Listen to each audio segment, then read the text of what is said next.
সপ্তম শ্রেণীর ছাত্রছাত্রীদের নতুন ভিডিওতে স্বাগতম জানাই। এই ভিডিওতে আমি তোমাদের পূর্বপাঠের পুনরালোচনা অধ্যায়ের কোষের দিকে 1.5-এর 1 থেকে 4-এর দাগের অঙ্কগুলি পরপর করে দেখাবো। এর আগের ভিডিওতে আমি তোমাদের পূর্বপাঠের পুনরালোচনার 1.4-এর 11 থেকে 16-এর দাগের অঙ্কগুলি পরপর করে দেখিয়েছিলাম। ভিডিওর লিঙ্ক ডিসক্রিপশন বক্সে দেওয়া থাকবে, তোমরা চাইলে সেখান থেকে গিয়ে দেখে নিতে পারো। চলো তাহলে আজকের ভিডিওটা শুরু করা যাক।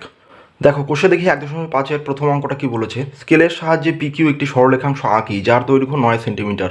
পেন্সিল কম্পাসের সাহায্যে পিকিউ সরলরেখাংশকে সমদ্বিখণ্ডিত করে প্রতি অংশের দৈর্ঘ্য মাপি। তাহলে প্রথমে আমাদের কি করতে হবে, স্কেলের সাহায্যে 9 সেন্টিমিটার একটা সরলরেখাংশ এঁকে নিতে হবে। সেটাকে তারপরে সমদ্বিখণ্ডিত করা মানে কি, সমান দুই ভাগে ভাগ করতে হবে। তাহলে দেখো, আমি প্রথমে 9 সেন্টিমিটার দৈর্ঘ্যের একটা সরলরেখাংশ এঁকে নিচ্ছি স্কেলের সাহায্যে।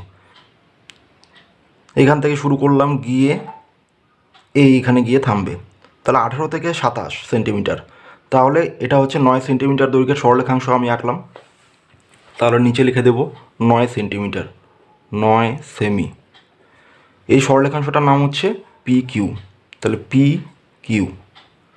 এইবার কি করব, এটাকে সমদ্বিখণ্ডিত করব, মানে সমান দুই ভাগে ভাগ করতে হবে। এই বিন্দুটা হচ্ছে কিউ বিন্দু আর এটা হচ্ছে পি বিন্দু।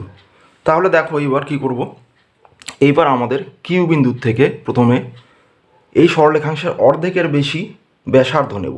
তাহলে অর্ধেকের বেশি নেওয়া হয়ে গেছে, নিয়ে এইবারে উপরের দিকে একটা বৃত্তচাপ আঁকবো। একই মাপ নিয়ে নিচের দিকে একটা বৃত্তচাপ আঁকলাম। এইবার কি করব, এই একই মাপ নিয়ে কম্পাস না নড়িয়ে এবার কি করব, পি বিন্দুতে ধরে এখানে একটা বৃত্তচাপ আঁকবো উপরের দিকে, আর কি করব, নিচের দিকে একটা বৃত্তচাপ আঁকবো। তাহলে এঁকে দিলাম। তাহলে এই যে দুটো বিন্দু পেলাম, এই বিন্দুটা আর এই বিন্দুটা, এই দুটো বিন্দু এবার আমি স্কেল দিয়ে যোগ করে দেবো। তাহলে যোগ করে দিলাম, মাঝখানে নাম দিলাম ও। তাহলে এইটুকু হলো পিও আর এইটুকু হলো ও কিউ। তাহলে দেখো এবার কি বলা আছে, সমদ্বিখণ্ডিত করে প্রতি অংশের দৈর্ঘ্য মাপি। তাহলে এটাকে সমদ্বিখণ্ডিত করা হয়ে গেছে, এবার আমি স্কেলের সাহায্যে প্রতি অংশের দৈর্ঘ্য মাপবো। 18 থেকে শুরু করে দেখো, 18 থেকে 22, 22-এর পরে এই যে 5-এ গিয়ে ঠেকেছে। তাহলে 22-এর পরে 5 ঘর, তার মানে কি 4.5 সেন্টিমিটার। তাহলে কি হবে, বাকিটাও এই যে দেখো, এখান থেকে 18 থেকে যদি নেই, তাহলে এখান থেকে গিয়ে 4.5 সেন্টিমিটার। তার মানে 4.5 সেন্টিমিটার করে হয়েছে। সুতরাং পি কিউ সরলরেখাংশকে সমদ্বিখণ্ডিত করলে পিও এবং ও কিউ দুটি সরল রেখাংশ পাওয়া যায়। যেখানে কি পিও সমান সমান ও কিউ সমান সমান 4.5 সেন্টিমিটার। তাহলে এই অঙ্কটা হয়ে গেল আমাদের। আচ্ছা, 1-এর দাগের অঙ্কটা হয়ে গেল। এবারে দেখো 2-এর দাগের অঙ্ক। স্কেলের সাহায্যে 12 সেন্টিমিটার দৈর্ঘ্যের সরলরেখাংশ এঁকে তাকে পেন্সিল কম্পাসের সাহায্যে সমান 4টি ভাগে ভাগ করি এবং প্রতি ভাগের দৈর্ঘ্য সমান হয়েছে কিনা মেপে দেখি। আচ্ছা, প্রথমে কি করব, দেখো 12 সেন্টিমিটার দৈর্ঘ্যের একটা সরলরেখাংশ এঁকে নেব। তাহলে কি করব, এই যে দেখো 18 থেকে আমি 30 পর্যন্ত এঁকে নেব। তাহলে কি হয়ে যাবে, 12 সেন্টিমিটার হয়ে যাবে। তাহলে 18 থেকে 30 পর্যন্ত এঁকে নিচ্ছি। তাহলে 12 সেন্টিমিটার দৈর্ঘ্যের সরলরেখাংশ হয়ে গেল। এইবার আমি কি করব, এটার নাম দেব। তাহলে এটা এ, এটা বি বিন্দু। তাহলে এটার নাম, এটা হচ্ছে কত সেন্টিমিটার ছিল, 12 সেন্টিমিটার। এইবার প্রথমে এটাকে সমান দুই ভাগে ভাগ করতে হবে। তাহলে কি করব,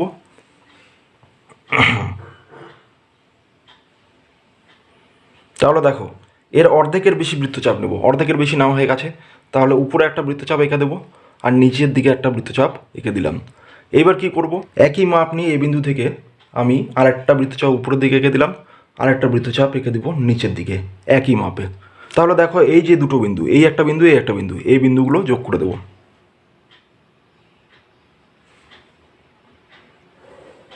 তাহলে যোগ করে দিলাম। তাহলে এটা কি হলো, সমান ভাগে ভাগ হয়ে গেল এ বি সরলরেখাংশটা। এইবার দেখো আমাদের কি করব, বলেছে এটাকে সমান 4 ভাগে ভাগ করতে হবে। তাহলে এই যে মাঝখানের যে বিন্দুটা পেলাম, এই বিন্দুটার নাম দিচ্ছি ও। তাহলে এ ও সরলরেখাংশকে প্রথমে কি করব, এবার আবার দুই ভাগে ভাগ করব, সমান দুই ভাগে।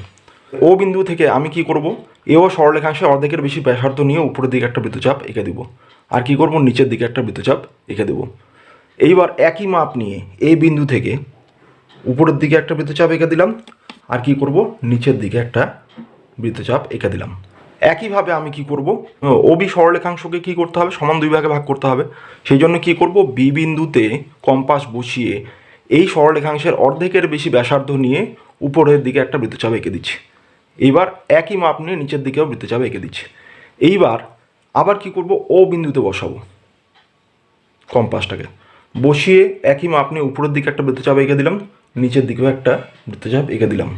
তাহলে এও সরলরেখাংশের ক্ষেত্রে যে এই দুটো বিন্দু পেলাম, এই বিন্দুটা আর এই বিন্দুটা, তাহলে এই দুটো বিন্দু যোগ করে দিচ্ছি।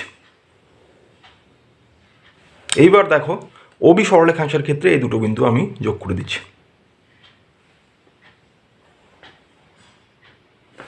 পুরো সরলরেখাংশটা কী ছিল, এবি। তাহলে এবি দেখো এই একটা ভাগ, এই একটা ভাগ, এই একটা ভাগ, এই একটা ভাগ, তাহলে 4টা ভাগ হয়ে গেল। তাহলে এই ভাগগুলোর নাম দেবো, এটার নাম দিচ্ছি পি আর এটার নাম দিলাম কিউ। এইবার দেখো আমাদের কি বলেছে, প্রতি ভাগের দৈর্ঘ্য সমান হয়েছে কিনা মেপে দেখি। তাহলে এবার আমরা স্কেলের সাহায্যে মেপে দেখবো যে প্রতি ভাগের দৈর্ঘ্য সমান হয়েছে কিনা। তাহলে প্রথমটা 18 থেকে নিয়ে নিচ্ছি, দেখো 21 পর্যন্ত চলে এসছে। তাহলে 18 থেকে 21 কত, 3 সেন্টিমিটার। তাহলে 18 থেকে এখানেও 21 হয়ে যাচ্ছে। আর এবার পরেরটা মেপে দেখি, পরেরটাও 18 থেকে 21, আর শেষেরটাও কি হয়ে যাবে, দেখো 18 থেকে 21 হয়ে গেল। তাহলে কি করব, এগুলো আমি এখানে লিখে দিতে পারি, 3 সেন্টিমিটার। তাহলে এটাও কত, 3 সেন্টিমিটার, এটাও কত, 3 সেমি, আর এটাও কত, 3 সেমি। তাহলে লিখব এ বি সরলরেখাংশকে সমান 4 ভাগে ভাগ করলে এপি, পিও, ও কিউ এবং কিউবি সরল রেখাংশ পাওয়া যায়। এবং তাহলে 4টা ভাগ যেহেতু সমান হয়ে যাচ্ছে, তাহলে আমি কি লিখে দেবো, এপি সমান সমান পিও সমান সমান ও কিউ সমান সমান কিউবি। তাহলে এই 4টা ভাগ কত হয়ে গেছে, 3 সেন্টিমিটার করে, তাহলে সমান সমান 3 সেন্টিমিটার। তাহলে এটাই হয়ে গেল আমাদের উত্তর। আচ্ছা, এরপরে দেখো 3-এর দাগের অঙ্ক দেখো, চাঁদার সাহায্যে 72 ডিগ্রি কোণ আঁকি, পেন্সিল কম্পাসের সাহায্যে কোণটিকে সমদ্বিখণ্ডিত করি, চাঁদার সাহায্যে মেপে দেখি কোণটি সমদ্বিখণ্ডিত হয়েছে কিনা। তাহলে প্রথমে চাঁদার সাহায্যে আমাদের 72 ডিগ্রি কোণকে নিয়ে সেটাকে সমান 2 ভাগে ভাগ করতে হবে, করে দেখতে হবে যে কোণগুলোর মান সমান হয়েছে কিনা। তাহলে এই যে চাঁদার সাহায্যে এবার কি করব, আমাদের দেখো যে এই বিন্দুর থেকে আমি একটা সরলরেখাংশ এই পর্যন্ত এঁকে নিলাম। কত ডিগ্রি কোণ আঁকতে বলা হয়েছে, 72 ডিগ্রি। এইখান থেকে যদি শুরু করি তাহলে 0, 10, 20, 30, 40, 50, 60, 70, 70-এর পরে 2 ঘর, 70-এর পরে 70-এর সোজাসুজি এই দাগটা আছে, তারপরে 1 ঘর 2 ঘর, তাহলে এই পর্যন্ত এইখানে একটা বিন্দু বসিয়ে দিলাম। তাহলে এই বিন্দুটা আর এই যে বিন্দুটা দেখতে পাচ্ছ, এই দুটো বিন্দু যোগ করে দেবো। তাহলে যোগ করে দিলাম। তাহলে এই কোণটা কত ডিগ্রি হয়ে গেল, 72 ডিগ্রি।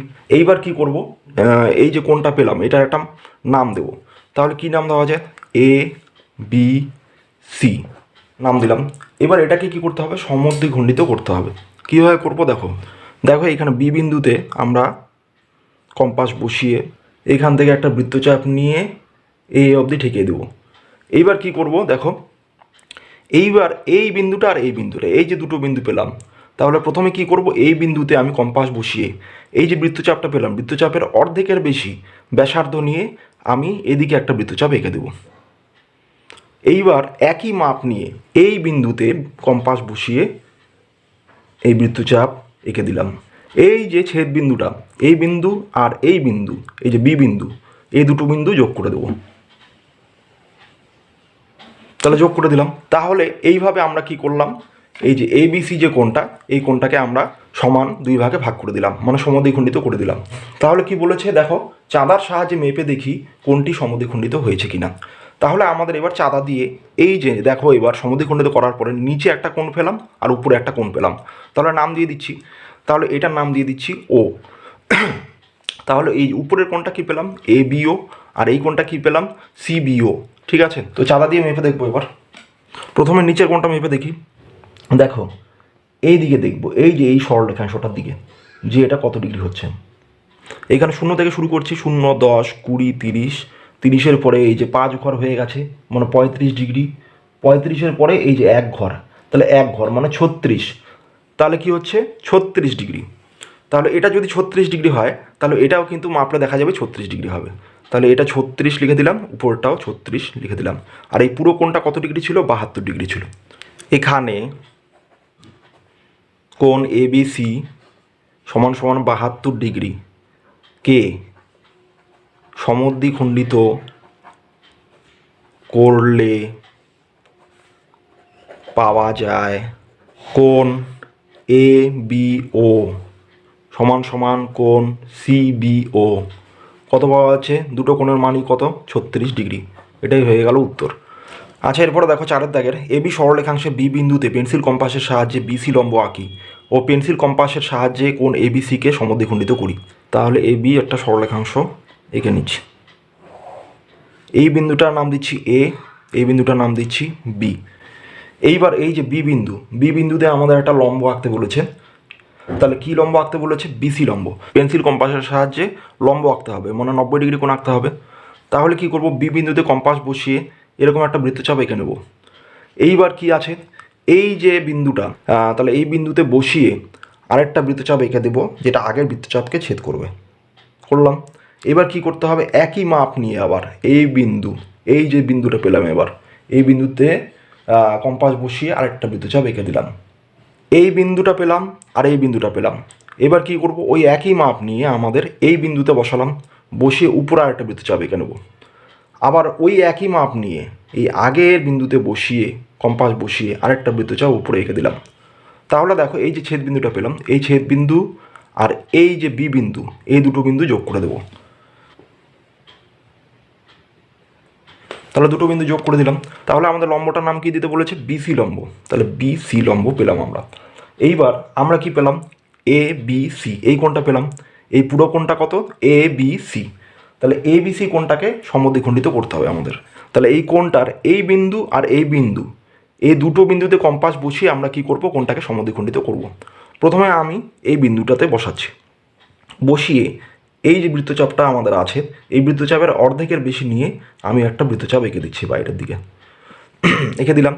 এই একই মাপ নিয়ে এই বিন্দুতে কম্পাস বসাবো, বসিয়ে এই আগের বৃত্তচাপকে ছেদ করে এরকম একটা বৃত্তচাপ এঁকে দেবো। তাহলে এই দুটো বৃত্তচাপ যেখানে ছেদ করলো, সেই ছেদ বিন্দু আর এই যে বি বিন্দু, এই দুটো বিন্দু যোগ করে দেবো। যোগ করে দিলাম। এটার একটা নাম দিয়ে দিচ্ছি আমি এ বি, এটার নাম দিয়ে দিচ্ছি ও। তাহলে দেখো এই যে এ বিও একটা কোণ, আর এটা কি? সি বিও একটা কোণ। তাহলে এ বি সি কোণটাকে কিন্তু সমান দুই ভাগে ভাগ করা হয়ে গেল। কোণ এ বি সিকে সমদ্বিখণ্ডিত করলে পাওয়া যায় কি কি পাওয়া যায়? কোণ এ বিও সমান সমান কোণ সি বি ও। এটাই হয়ে যাবে উত্তর। তাহলে ছাত্রছাত্রীরা, আশা করি এই ভিডিওতে যে আমি 1 থেকে 4 দাগের জ্যামিতিক অঙ্কগুলি করে দেখালাম, আশা করি সেই অঙ্কগুলি তোমরা বুঝতে পেরেছো। দেখা হচ্ছে পরের ভিডিওতে। সবাই ভালো থেকো, সুস্থ থেকো, টাটা।